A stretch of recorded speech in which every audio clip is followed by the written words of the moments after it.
Seni gördüm bir gün, gün doğanda yüreğim başladı ritim vurmaya.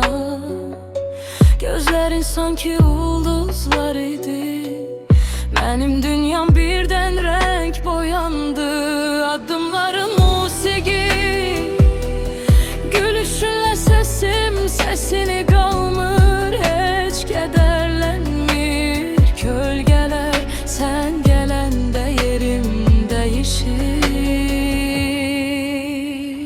Ay sevgim gelirem, kalbim senin adınla döyünür.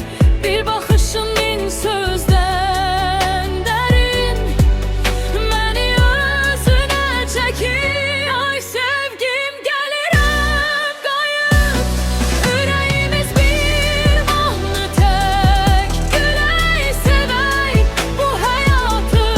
Ay sevgim gelirem kayıp, tut elimden ayrılmayak, hiçbir günden korkmayak.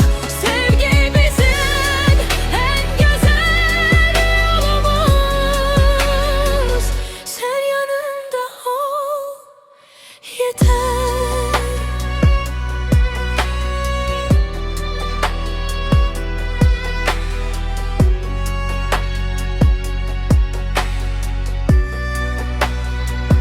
Bol bol şehirlerin var, adın ile başlayır her nefesim, seni mən daşıyır. Yağış yağsa belə fərqi yoxdur heç, sen yanımda olanda. Açılır güneş bir bakışınla, min sözden daha derin. Ömrümün en güzel yerinde sen.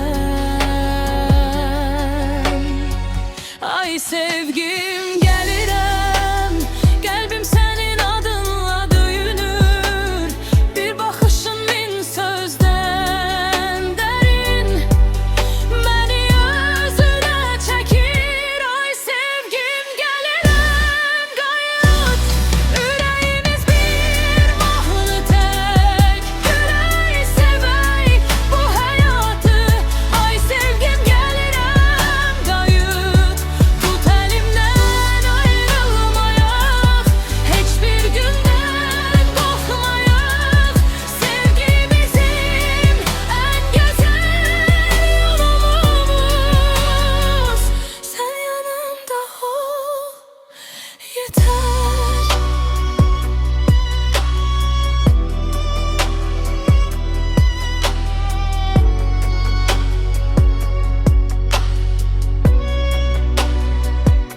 Sen benimsen, sen en güzelimsen. Bu sevgi sonsuza kadar sürsün, adımı sevgide